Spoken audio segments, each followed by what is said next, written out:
Hello. ভালো আছো সবাই, আশা করি। আজকে আমরা ক্লাস 12-এরই ক্লাস করব। পদার্থের কঠিন অবস্থা দ্বিতীয় ক্লাস হবে এটা, ঠিক আছে? তো প্রথম দিন আমরা কেলাস সম্পর্কে জেনেছি, কেলাস জালক সম্পর্কে জেনেছি। আবার কোন একটা কেলাস জালকের মধ্যে সবচেয়ে ছোট যে মৌলিক প্যাটার্ন বা বিন্যাস, সবচেয়ে ছোট যে অংশটাকে রিপিট করলে, পর্যায়ক্রমে পুনরাবৃত্তি করলে যে ছোট এককটার, যে ছোট অংশটার পর্যায়ক্রমে পুনরাবৃত্তি করলে পুরো কেলাস জালক তৈরি হবে, সেইটাকে আমরা একক কোষ বলে জেনেছিলাম আগের দিনের ক্লাসে। যেটা আগের ভিডিওটাই আছে, যে যদি কেউ না দেখে থাকো তো দেখতে পারো। তো সেটা হচ্ছে একক কোষ কাকে বলে সেটা জেনেছিলাম। আর আমরা জেনেছিলাম একক কোষের কতগুলো ক্যারেক্টারিস্টিক্স ফিচার, মানে কতগুলো বৈশিষ্ট্য সূচক রাশি, যেমন এ মানে কি, বি মানে কি, সি মানে কি, আলফা মানে কি, বিটা মানে কি, গামা মানে কি। আমি আরেকবার মনে করিয়ে দিচ্ছি। ধরা যাক এটা একটা একক কোষ, এটা একটা একক কোষ।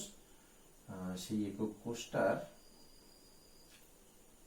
কোষটার দেখো, আমরা ভেবেছিলাম এই এই বরাবর, মানে কেলাস অক্ষগুলো তিনটে কেলাস অক্ষ এক্স ওয়াই জেড। আমরা এই বরাবর অক্ষটাকে ওয়াই ভেবেছিলাম, এই বরাবর অক্ষটাকে এক্স ভেবেছিলাম, আর উল্লম্ব দিকে অক্ষটাকে জেড ভেবেছিলাম, ঠিক আছে? এবার সেখান থেকে আমাদের বলা হয়েছিল এক্স অক্ষ বরাবর যে কিনারা আছে সেই কিনারার দৈর্ঘ্য, এক্স অক্ষ বরাবর কিনারার দৈর্ঘ্য, অর্থাৎ এই বরাবর যে দৈর্ঘ্য সেইটুকু দৈর্ঘ্যের মান এ ভাবতে বলা হয়েছিল। ওয়াই অক্ষ বরাবর কিনারার দৈর্ঘ্যকে বি ভাবতে বলা হয়েছিল, জেড অক্ষ বরাবর কিনারার দৈর্ঘ্যকে সি ভাবতে বলা হয়েছিল। আলফা কোণটাকে বলা হয়েছিল ওয়াই অক্ষ এবং জেড অক্ষ পরস্পরের মধ্যে যত কোণ করে আছে সেটা হচ্ছে আলফা কোণ। আবার জেড অক্ষ এবং এক্স অক্ষ পরস্পরের মধ্যে যে কোণ করে আছে সেটা হচ্ছে বিটা, তারপর একটা গামা, ঠিক আছে? আমাদের প্রথম পাদ যেটা আমরা ছোটবেলায় পড়তাম, প্রথম পাদ যেটা, সেই প্রথম পাদের যে কোণটা হচ্ছে অ্যাকচুয়ালি সেটাকে আলফা কোণ বলে ভাবতে বলা হয়েছিল, তারপর একটা বিটা, তারপর একটা গামা, ঠিক আছে? এবার এই এ বি সি এদের মান পরস্পর কেমন এবং আলফা বিটা গামা এদের মান কেমন, এর উপর ভিত্তি করে আসলে কেলাসকে 7 রকম ভাগে ভাগ করা যেতে পারে, ঠিক আছে? তো কেলাস 7 রকম, যত রকম কেলাস প্রকৃতিতে পাওয়া যায় সেগুলোর মধ্যে 7টা ভ্যারাইটি লক্ষ্য করা গেছে, ঠিক আছে? তো সেই 7টা ভ্যারাইটির কেলাসের এ বি সি এর মান, আলফা বিটা গামার মান দিয়ে তোমার বইতে একটা বড় পৃষ্ঠা জুড়ে ওই ছকটা দেওয়া আছে, এবং ওটা মুখস্থ করতে, ওটা পরীক্ষার জন্য ইম্পর্টেন্টও বটে। তো ওটা মুখস্থ করা ভারী কষ্টকর, ঠিক আছে? তো তো আজকে আমরা একটা পদ্ধতি আলোচনা করব, যেটা ফলো করলে, যে ট্রিকটা ফলো করলে তুমি হয়তো একটু সহজে, অপেক্ষাকৃত সহজে, ওইটা মুখস্থ করার থেকে আরেকটু সহজে তুমি সবগুলো ক্লাস সম্পর্কে মনে রাখতে পারবে। তোমাকে বিশেষ কোনো কষ্ট করতে হবে না, ঠিক আছে? তো আমরা শুরু করি সেই ট্রিকটা, যেটা যেটা আমাদের অনেকটা সাহায্য করবে, ঠিক আছে? তো তাহলে কেলাস 7 রকমের কেলাস, 7 রকম কেলাসে এ বি সি এর মান আলাদা আলাদা রকম হবে। মানে এ বি সি এর মান এবং আলফা বিটা গামা এর মান, এদের মান এদের মান থেকে ওই 7 রকম কেলাস তৈরি হবে, আমরা এটা দেখব, ঠিক আছে? তো এই ট্রিকটা হচ্ছে, তুমি মনে রাখবে একটা কথা, cute our mother, cute our mother, cute our mother. কি করলাম আমি আমি উচ্চারণটাকে এমন ভাবে করছি যেটা আলাদা আলাদা আলাদা আলাদা 7টা দাগ দিয়েছি আমি, দেখো 1 2 3 4 5 6 7, ঠিক আছে? কিউট আওয়ার মাদার, সবার মা কিউট হন, তাহলে এটা এটা মনে রাখার কোনো ব্যাপার না।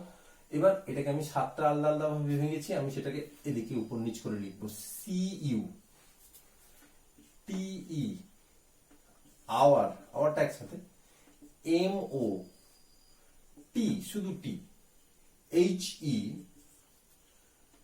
আর, সিইউ স্ট্যান্ডস ফর, সিইউ কোন ধরনের কেলাস, মানে সিইউ বলতে কোন ধরনের কেলাস বোঝাবে না, কিউবিক, বা বাংলায় ঘনকাকার, কিউবিক। টিই টেট্রাহেড্রন বা চতুস্তলকীয়। আওয়ার, আওয়ার মানে অর্থরম্বিক।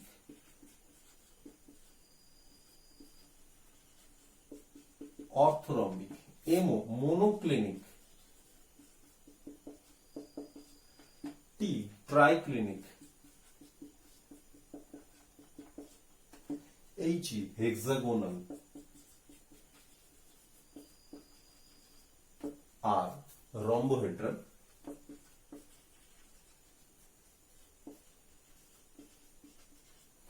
और রম্বোহেড্রালে আরেকটা নাম আছে ট্রাইগোনাল, রম্বোহেড্রালে আরেকটা নাম ট্রাইগোনাল। কিউট আওয়ার মাদার, এই কথাটা থেকে আমরা 7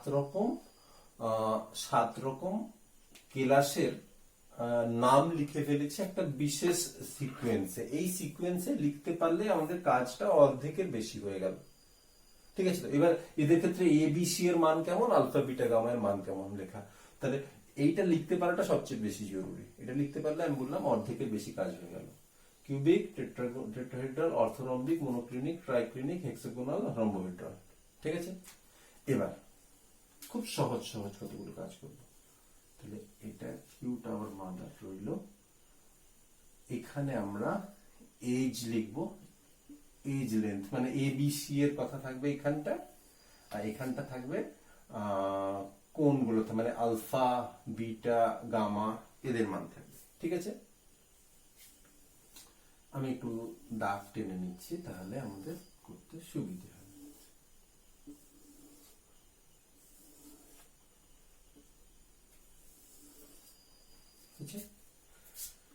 তার আগে এখানে একটা ছোট দাগ টানবো। কি করব, খুব ভালো করে দেখো। কিউবিক মানে যেখানে শুরু হচ্ছে তাকে 0 দেব, তারপরটা 1, তারপরটা 2, নিচ থেকেও 0 দিয়ে শুরু করব। নিচে রম্বোহেড্রাল অথবা ট্রাইগোনাল একে 0 দেব, তার উপরটা কত দেব, 1 দেব, তার উপরটা 2 দেব, মাঝখানে একটা গ্যাপ পড়ে যাচ্ছে, গ্যাপে কত হবে, গ্যাপে এখানেও 2 আছে এখানেও 2 আছে, তো মনে করবো 2 দেব, মনে রেখে দাও। তাহলে 0 1 2 0 1 2, মাঝখানে একটা গ্যাপ ছিল সেখানেও 2 বসিয়ে দিয়েছি, সহজ। এজ লেন্থ যেখানে এ বি সি এর মান কেমন, সেখানে প্রত্যেকটা ক্ষেত্রে A is equal to B is equal to C লিখে দাও, কোনো সমস্যা নেই।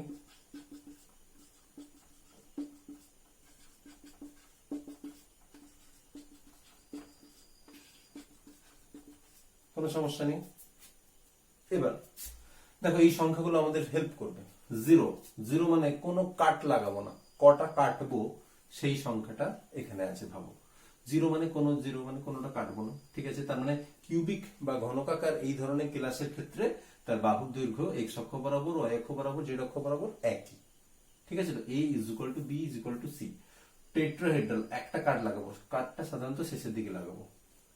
এ is equal to B not is equal to C, beta C এর সঙ্গে সমান হবে না। ঠিক আছে, অর্থরম্বিক, অর্থরম্বিকের ক্ষেত্রে কি হবে, দুটো আছে দুটো কাট লাগিয়ে দিব, দুটো আছে দুটো কাট লাগিয়ে দিব, দুটো কাট লাগিয়ে দিব, একটা আছে একটা কাট লাগাবো, কোনো নেই, 0 আছে কোনো কাট লাগাবো না। সিম্পল হয়ে গেল, সবগুলো ক্ষেত্রে হয়ে গেল। ঠিক আছে, alpha beta gamma, alpha is equal to beta is equal to gamma is equal to 90, alpha beta gamma 90, alpha beta gamma 90। প্রথম তিনটে লিখবো এবং প্রথম তিনটে এটা একদম এক্স্যাক্টলি ঠিক আছে, কোনো কাটাকাটি কিছু করতে হবে না। প্রথম তিনটে আলফা বিটা গামা পরস্পর পরস্পর সমান এবং এদের মান 90 ডিগ্রি করে, প্রথম তিনটা ক্ষেত্রে। লাস্টেরটাও আচ্ছা, লাস্টেরটা যদি তাই হয় তাহলে তুমি বলবে আচ্ছা তাহলে কি হলো, কিউবিকের ক্ষেত্রে এজ লেন্থ পরস্পর সমান, আবার আলফা বিটা গামা পরস্পর সমান 90 ডিগ্রি, এটার ক্ষেত্রেও এক্স্যাক্টলি একই হয়ে যাচ্ছে, তাহলে তো হবে না, তাহলে তো কোথাও ভুল হচ্ছে। তাহলে কি হবে, তাহলে ঠিক আছে ঠিক আছে ঠিক আছে, এখানে কেটে দেবে, মনে রাখো, খেয়াল রাখো। তাহলে আলফা বিটা গামা পরস্পর সমান তো বটে, তবে সেটা 90 ডিগ্রির সঙ্গে সমান নয়, হয়েছে। এবার মনোক্লিনিক, মনোক্লিনিকের ক্ষেত্রে কি হবে দেখো, alpha beta gamma 90 degree. Monoclinic, mono মানে কি, আমরা কেমিস্ট্রি পড়ি আমরা জানি মনো মানে একটা বোঝায়, মনো ডাই ট্রাই এইসব আছে না, তাহলে একটা কাট লাগাবো, সিম্পল। এটা মানে কি দেখো, alpha is not equal to beta, alpha বিটার সঙ্গে সমান নয়, তারপর বিটাকে উড়িয়ে দাও, আলফা বিটার সঙ্গে সমান নয়, তবে alpha is equal to gamma, alpha গামার সঙ্গে সমান এবং এদের মান কত করে, 90 ডিগ্রি করে। এখান থেকে এইভাবে লজিক্যালি এইরকম করে মনে রাখবে। তাহলে একটা কাট লাগাবো, তারপর ভাববো আলফা বিটার সঙ্গে সমান নয় বাবু, কিন্তু গামার সঙ্গে সমান এবং সেটা 90 ডিগ্রির সঙ্গে সমান। তাহলে এটাকে আমরা কি করে লিখবো? এটাকে লিখবো আলফা, এটাকে লিখবো alpha is equal to gamma is equal to 90 degree. Beta যেহেতু আলফার সঙ্গে সমান নয়, তাহলে beta not is equal to 90 degree হবে, বিটা 90 ডিগ্রি হবে না। ট্রাইক্লিনিক, যেহেতু মনোক্লিনিকে আমরা একটা কেটেছিলাম, ট্রাইক্লিনিকে কটা কাটবো বাবু? মোনো, ডাই, ট্রাই, তিনটা কেটে দাও, হয়ে গেল, কোনো সমস্যা নেই। আলফা, বিটা, গামা কেউ পরস্পর সমান নয় এবং সেটা 90 ডিগ্রির সঙ্গে সমান নয়। ঠিক আছে, এত কিছু হওয়ার পর আরেকটা ক্ষেত্রে যদি তোমাকে একটু কষ্ট করে মনে রেখে দিতে হয়, মানে সেটা যদি আমাদের এই সাধারণ লজিকের সঙ্গে না মেলে তাহলে চলবে। কি বলো? Alpha is equal to beta is equal to 90 degree, এটা একটু মনে রেখে দাও। গামা এখানে একটা স্পেশাল কেস, 120 ডিগ্রি। হেক্সাগোনালের ক্ষেত্রে গামার মানটা 120 ডিগ্রি হবে। ঠিক আছে, তো এটা এটা এটা আমরা একটা পদ্ধতি অনুযায়ী লিখে সেই অনুযায়ী করলাম। ঠিক আছে, তো এটাকে এমনি মুখস্থ করতে পারা আমার মনে হয় অনেক বেশি কষ্টকর রাদার দেন এই পদ্ধতি অনুযায়ী। ঠিক আছে, এবার এই তো গেল 7 রকমের কেলাস। এবার আমরা আগের দিন জেনেছি যে এক একটা একক কোষের মধ্যে আবার ভ্যারাইটি থাকতে পারে। কিরকম? একক কোষে কেমন হতে পারে? সরল বা আদিম বা প্রিমিটিভ। যেমন আমরা আগের দিন মডেল দেখিয়েছিলাম, আগের ভিডিওতে আমরা মডেল দেখিয়েছিলাম, এটা ছিল সরল বা আদিম বা প্রিমিটিভ। সরল মানে কি? মানে এখানে এই মডেলে কি ছিল না, শুধুমাত্র প্রান্ত বিন্দুগুলোতে কেলাস গঠনকারী কণা আছে, এটা সরল। তাহলে সরল কাদের হতে পারে? কিউবিকের ক্ষেত্রে সরল হতে পারে, টেট্রাহেড্রালের ক্ষেত্রে সরল হতে পারে, অর্থরম্বিকের ক্ষেত্রে সরল হতে পারে, মানে এদের সবার ক্ষেত্রে সরল হতে পারে। ঠিক আছে, তো যেমন আমার কাছে মাত্র দুটো বানানো আছে, দেখো, এটা হচ্ছে কিউবিক মানে ঘনকাকার, a is equal to B is equal to C, alpha is equal to beta is equal to gamma is equal to 90 degree. এক্ষেত্রে দেখো এ বি সি সবগুলো আমরা এইভাবে ধরছি। এ মানে কোনটা? এই যে এক্স অক্ষ বরাবর এ, ওয়াই অক্ষ বরাবর বি, আর এই যে লম্বা দাঁড়িয়ে আছে এটা এই বরাবর সি, পরস্পর সমান। এবং আলফা বিটা গামা পরস্পর সমান এবং 90 ডিগ্রি করে। এটা হলো কিউবিকের একটা মডেল বানানো আছে। তো এটা হচ্ছে সরল ঘনকাকার, সরল যখন শুধুমাত্র শীর্ষ বিন্দুগুলোতে একটা করে কণা আছে। এটা আরেকটা বানিয়েছিলাম আমি, এটা হচ্ছে অর্থরম্বিকের। দেখো, এর দৈর্ঘ্য প্রস্থ সমান, দৈর্ঘ্য প্রস্থ উচ্চতা কোনোটাই সমান নয়, দৈর্ঘ্য প্রস্থ উচ্চতা কোনোটাই সমান নয়। দেখো, দৈর্ঘ্য যদি এটা হয়, প্রস্থ যদি এটা হয়, সমান হচ্ছে না, আর উচ্চতা তাও সমান হচ্ছে না। এবং এটা আমি বলছি কি, এটা হচ্ছে অর্থরম্বিকের, মানে এক্ষেত্রে দেখো সবগুলো 90 degree. A not equals to B not equals to C, আবার আলফা বিটা গামা পরস্পর সমান এবং 90 ডিগ্রি। ঠিক আছে, তো মানে আমি তোমাকে দেখাতে চাইলাম যে দু ধরনের কেলাসের আমি এক্সাম্পল দেখাতে চাইলাম। এবার দেখো, প্রত্যেক ধরনের কেলাসের ক্ষেত্রে, প্রত্যেক ধরনের একক কোষের ক্ষেত্রে একক কোষটা সরল হতে পারে, আবার কোন কোন ক্ষেত্রে একক কোষটা দেহকেন্দ্রিক হতে পারে, যখন দেহের কেন্দ্রের মধ্যে আরেকটা কণা থাকবে। কোন কোন ক্ষেত্রে একক কোষটা কি হতে পারে? পৃষ্ঠকেন্দ্রিক হতে পারে। পৃষ্ঠকেন্দ্রিক মানে কি? এক একটা পৃষ্ঠে একটা করে বসে থাকবে, এক একটা পৃষ্ঠতল বরাবর, এখানে একটা, এখানে একটা, 6টা পৃষ্ঠতল আছে, এখানে একটা, নিচে একটা, 6টা পৃষ্ঠতল বরাবর এক একটা। আবার কারো কারো ক্ষেত্রে কি হতে পারে? প্রান্ত কেন্দ্রিক হতে পারে, প্রান্ত কেন্দ্রিক। এইরকম করে মোট 14 রকমের ল্যাটিস পাওয়া গেছে। তাহলে 7টা ভ্যারাইটি ছিল, সেই 7টার মধ্যে আবার 7টা, প্রত্যেকটা আবার 4টা করে হয় না, মানে সরল, দেহকেন্দ্রিক, পৃষ্ঠকেন্দ্রিক, প্রান্তকেন্দ্রিক, প্রত্যেকের এরকম 4টা করে থাকে না। তাহলে এটা একটা ঝামেলা হয়ে যাচ্ছে, কার কোনটা থাকে।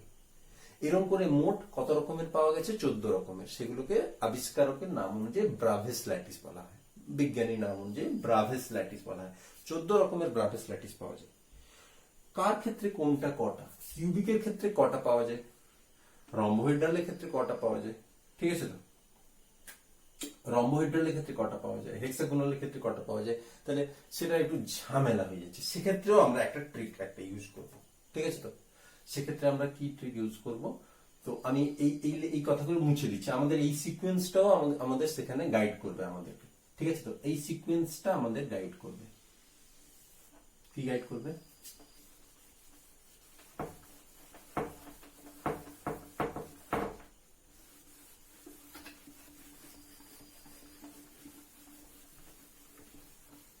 খুব সহজে আমি একটা ছড়া মতো বলছি, সেটা দেখো। দেখো, শেষ তিনটি একটি করে, প্রথমটিতে তিনটি। শেষ তিনটি একটি করে, প্রথমটিতে তিনটি। আমাদের আছে সবকটি, আমাদের আছে সবকটি, মানে কটা ভ্যারাইটি হতে পারে? চারটা হতে পারে। আমাদের আছে সবকটি, আমাদের তো সবই থাকবে, তাই না? এইভাবে মনে হবে আমাদের, আমাদের সবই থাকবে, কোনো ব্যাপার না, ঠিক আছে? আমাদের আছে সবকটি মোটি। সব ক্লাসে তো একজন মোটি থাকে মনে হয়, তাই নাকি? মোটি, মোটির আছে দুটি, মোটির আছে দুটি। মোটির মধ্যে তুমি বুঝতেই পেরে গেছো এতক্ষণে, মোটি বলতে আমি দুটো আলাদা আলাদা ক্লাস সিস্টেমকে বলতে চাইছি। মো একজন, টি একজন। মো মানে মনোক্লিনিক, টি টি মানে আমাদের কি ছিল? টেট্রাহেড্রাল। মনোক্লিনিক, টেট্রাহেড্রাল, ঠিক আছে তো? এবার মনোক্লিনিকের ক্ষেত্রে কি দেখো, মনোক্লিনিকের মোটির তো এমোটা প্রান্তের দিকে আছে, মানে একদম শুরুর প্রান্তে এমও আছে। তাহলে এর কি থাকবে দেখো, প্রথম কথা হচ্ছে প্রত্যেকের সরলটা থাকবেই থাকবে। তাহলে আমরা এখন আলোচনা করার চেষ্টা করছি কোন ধরনের ক্লাসের ক্ষেত্রে কি কি ধরনের আমি একক কোষ পেতে পারি। সরল, দেহকেন্দ্রিক, পৃষ্ঠকেন্দ্রিক, প্রান্তকেন্দ্রিক, কোন ক্ষেত্রে কোনটা পাওয়া যাবে, ঠিক আছে? তো তার জন্য আমরা এখানে একটা একটা একটা ছড়া মতো করে আমরা বোঝার চেষ্টা করছি। তাহলে মোটির এমও, এমও মানে মনোক্লিনিক, মনোক্লিনিকের কটা হতে পারে একক কোষ? ক ধরনের হতে পারে? দু ধরনের হতে পারে। দু ধরনের মধ্যে একটা তো সরল জানিই জানি, একটা তো সরল জানিই জানি। আবার এমও, মো, মোটা কোন দিকে আছে? মোটা একটা প্রান্তের দিকে আছে না? ও মানে প্রথম প্রান্তে আছে না? প্রথম প্রান্তে আছে, শেষ প্রান্তে না, কিন্তু প্রথম প্রান্তে আছে। তাহলে এর সরল হবে আর প্রান্ত কেন্দ্রিক হবে। এভাবে একটু মনে রেখে দিলাম। আর মোটির টি যেটা, তাতে সরল তো আছেই আছে, আবার সে তো মোটি। মোটি মানে কি? তার দেহ মোটা, ঠিক না? মোটি মানে দেহ মোটা, দেহ মোটা মানে দেহ কেন্দ্রিক আছে, ঠিক আছে? এবার শুরুগুলো আমি যেটা বলছিলাম, দেখো এটা মনে রাখা সহজ। শেষ তিনটি একটি করে, প্রথমটিতে মানে এক, তিনটি। ও উল্টো উল্টো হয়ে গেল, দেখো শেষ তিনটি, তিনটি একটি, আবার প্রথমটি মানে এক নম্বরের তিন। শেষ তিনটি একটি করে, শেষ তিনটি কি কি? এই তিনটে, ট্রাইক্লিনিক, হেক্সাগোনাল, রম্বোহেড্রাল। এদের এদের তিনজনের ক্ষেত্রে কি ধরনের একক কোষ পাওয়া যায়? শুধুমাত্র সরল,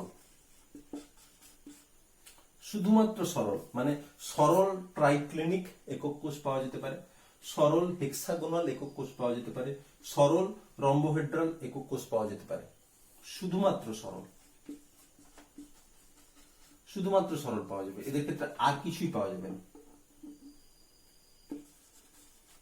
সেটি আমরা বলছি শেষ তিনটি একটি করে, শেষ তিনটি একটি করে, একটি মানে সরল হবে। প্রথমটিতে তিনটি, ও কিউবিক, কিউবিকে তিনটি আছে, তিনটি। তিনটি আবার কোনটা কোনটা? আমরা তো চারটি জেনেছি, সরল, দেহকেন্দ্রিক, পৃষ্ঠকেন্দ্রিক, প্রান্তকেন্দ্রিক। প্রান্তকেন্দ্রিকটা লাস্টে আছে, তাকে বাদ দাও, প্রথম তিনটে। তাহলে প্রান্তকেন্দ্রিকটা নর্মালি এমনি কমই আছে, তার কথা কমই আলোচনা করা হবে। তাহলে এটা কি কি? সরল, দেহ, প্রান্ত। আমি সংক্ষেপ লিখছি, সরল, দেহকেন্দ্রিক, প্রান্তকেন্দ্রিক হয়ে গেল। মোটি, মোটি মানে এমও টি।